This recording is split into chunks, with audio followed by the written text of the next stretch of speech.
So he's talking about the case with UMG that Drake had being dismissed and what it means, how it sets a bad precedent for artists in the future, right? So more than ever, we have so many different voices who can speak on one topic, right? And what can happen is whether or not someone is credible, whether or not we believe them or not, at the end of the day, if you can hear someone that can influence you, right? And being as though these people have huge platforms, they can influence the masses. So one narrative that keeps going around is that Drake is a sore loser, everything can't go your way, and you were humbled by the god of hip hop. The god of hip hop who doesn't really make hits, doesn't really make great music.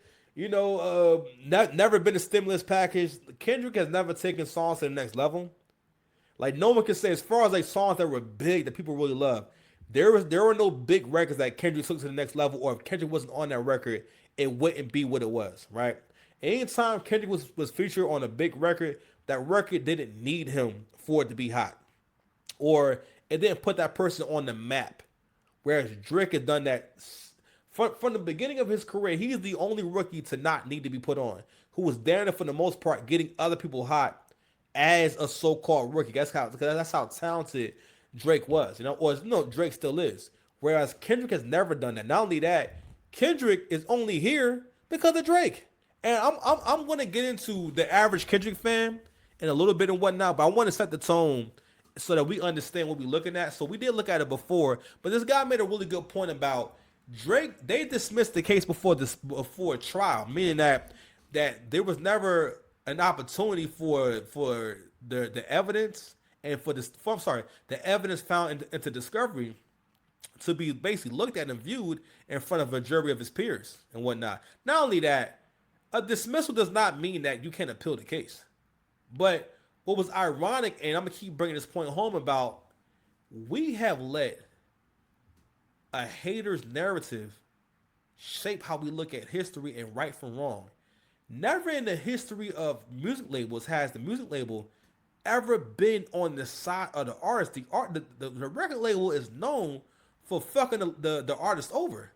Since it's been record labels, since when is there a fair record label that gives you all the money you're owed? And I mean, and we've always known that this is the first time where an artist has been so successful, and also a smear campaign worked so well that you're willing to buy into the idea that it's okay for another artist to make records and songs about you being basically someone who touches kids and messes with kids, and it's okay.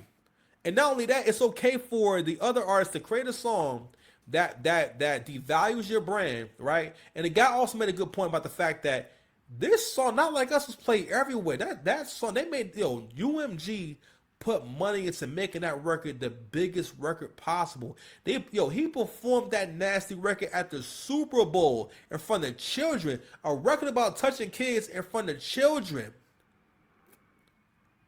How does that not bother y'all?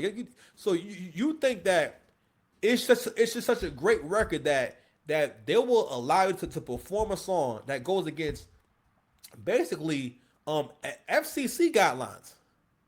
If I'm on YouTube, you cannot say what PDF file really is on YouTube, because it's one of those buzzwords that will get your video demonetized. So even the subject of touching kids, or anything sexual in general, if you're a big enough channel, it gets your video demonetized. As a matter of fact, it can count towards you being demonetized as a channel, because you cannot talk about certain stuff on YouTube, on TV in general, right? But this song, Not Like Us, which was all false, but the judge dismissed it based off the idea that a reasonable everyday listener is not listening. Basically, that people do not listen to this record and think that is true. People hear it and they automatically know, because all people who heard the record, they all watch a lot of battle rap and they know what goes on in battle rap, which is that in battle rap, the go-to is to rap about someone touching kids, even though you've never seen them do so. The go-to is to rap about being a PDF file with no proof and no paperwork. And I've gone over that in another video. There is no such thing in battle rap as I can accuse you of doing a crime and I have no paperwork, legal paperwork. At the end of the day, we have a lot of men who can't get no booty. Have a lot of men. Listen, the voice that is telling me that Kendrick is God is coming from the nigga who can't make no good songs. Because you got to realize the failed rappers, the rappers who listen to that boom bap. Let me tell you something right now. If you heard the Lloyd Banks album, you probably not getting no pussy. You probably do not. You do not. You don't like bad bitches. If you know what the Lloyd Banks album sound like, you more than likely do not like baddies. All right. So I'm gonna go ahead and play this again. I'm gonna play it from the midway point when he makes the point about Taylor Swift. Calling her a predator, which actually isn't that far from reality if you know about her past. But I'm not going to get into that. And use that to devalue her brand. And then they get some smaller artists to make a song that's very catchy. They use every resource that they have, whether it be producers, songwriters, AI, anything, to generate the most catchy song you can imagine. She wants to negotiate, not like us. It can't be questioned because it's not an actionable opinion. So let's use that as a hypothetical here. Let's say Taylor Swift. She wants to negotiate her next coming deal with UMG. She says, I'm the biggest musician in the world. I don't want to deal with any bullshit. I want all my rights to all my stuff, and I want $1 billion. And UMG goes, no, we want a sweeter deal because we're UMG. We run the fucking music industry as we've proven. So what are we going to do? We're going to get an artist to release a defamatory track about Taylor Swift calling her a predator, which actually isn't that far from reality if you know about her past. But Let's pause it right here. I had no idea that any of this shit was going on. So these are all pictures from her past relationships where, so I'm sorry, this is a Twitter post that says, a reminder that Taylor Swift had many inappropriate relationships with younger teenage boys before settling with her current MAGA fiance. So in here, she's 23, he's 18, 17, she's 20, so on and so forth. So that actually is a thing that could actually happen. I'm not going to get into that. And use that to devalue her brand. And then they get some smaller artists to make a song that's very catchy. They use every resource that they have, whether it be producers, songwriters, AI, anything, to generate the most catchy song you can imagine. They put it on every playlist on Spotify, Apple Music, every radio station that they own. iHeartMedia is churning this thing out on radio airwaves. It goes #1 for 100 weeks. It is unavoidable. And now all of a sudden, you have people in all parts of the world who don't know jack shit about Taylor Swift singing along to some catchy song going, la la la, Taylor Swift had sex with a kid, or some fucking bullshit like that. And then you got people who don't know anything about Taylor Swift or her music or the whole fucking context of any situation that she's been in, just humming along this terribly defamatory product.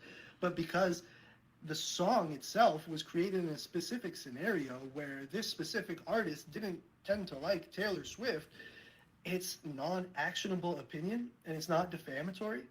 Like, that's insane. Because if it can be propagated to a level where it's unavoidable, like you hear it everywhere, sporting events, who are these niggas? Oscars, Super Bowl, whatever the fuck. Like, it's insane to think about. It just set a precedent for $1 billion company. A precedent for $1 billion company to use one artist as a soldier against another artist and take them down. And then think about it with AI. They don't even need an actual artist to be a soldier. They could make a goddamn soldier out of AI, make it the craziest song you've ever heard through all the algorithms that they have in their fucking back pocket. And then they put that on every single playlist. Like, this... I have never played Not Like Us on Spotify. Not Like Us is on my On Repeat. On Repeat on Spotify is a playlist generated for you based off of songs you play all the time. Not Like Us was a record on my Spotify on repeat, and I think I might have played. I never played the entire thing on Spotify, never. Okay, that's how. Now there has never been a Drake song that I didn't play that was on my on repeat. On repeat means I played it at least 3 or 4 times. Sometimes I have to force a song into my on repeat. I have to keep playing it individually so that it will go into my on repeat so that I have this playlist curated for me. You understand me? So that song actually was on my on repeat. People even reported putting in a Drake song and then getting a suggestion for Not Like Us.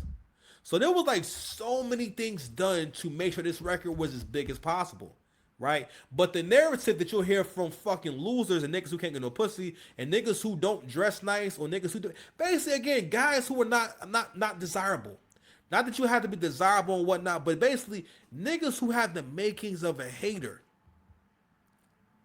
supported this entire thing. And on top of that, the payola from the bloggers. You think the Joe Budden podcast ain't getting cut a check? Them niggas get cut a check. And on top of that, Joe has a personal vendetta with Drake. All right. Just by virtue of him being more successful as an artist. You understand me? So I wanted to play that real quick before I play the clip from Joe Budden and Anthony Fantano. Matter of fact, we'll go to Anthony Fantano. Fuck that. We'll go there. But before we go there, let's go ahead and play this real quick. Hold on, y'all. Don't say Toby be good nigga for my. So that's Kendrick Lamar. All right, and that's the Grammys. Check it out. That's a good nigga. Don't send Toby away. Toby be good field hand, boss. Good field hand, master. That's all right, Toby. That's all right. You be a good field hand, and you can stay here. Toby be good nigga for master. Good nigga. It's your boy right here, man. So you know what thing I think is really interesting is that people want to make this about more than a rap because Kendrick can't rap that good. I'm sorry. When it comes to being direct, Kendrick is someone who's very artistic and creative with how he raps to the beat. Kendrick bar for bar is not someone that's really saying much of anything. I think it's cool, but I've never read that deeply into his bars word for word. I like how the song sound, and I like the pockets he gets into and whatnot. But Kendrick has always been dope in terms of doing what he does. He's never really been an international star where you can put him on anything and it's going to elevate the song. You know what I mean? Now, before this shit, I liked Kendrick and I liked certain shit from Kendrick and whatnot, but I liked him in terms of his lane. But when we started to compare him with a Drake and try to really say, no, he's better than Drake, what that shit is based off the idea that we, especially with hip hop, if an artist is talented and makes music that's actually good, they get labeled as someone who's not that good of a rapper. Because again, hip hop is synonymous with for most people. Hip hop is synonymous with black culture, and for most black people, black culture is being broke. It's being ugly, it's being dirty, right? It's having no class, right? And also failing at life, being a failure. I mean, that's why, you know, I'll never forget when Steve Stout was saying, like, yo, these niggas is on camera representing. Meaning he was talking about when niggas started putting a block in a video, right? And what they want to represent. He said, these niggas is representing nothing. When you see a rapper do a video in their hood and they talking about where they from and whatnot, yo, they from nothing. Ain't nothing there. They ain't built shit there. They just want to represent where they from. They just want to call it their city. But where they from, there's nothing there that their family owns. There's nothing there that belongs to them. The only thing that's there is bad relationships and bad memories.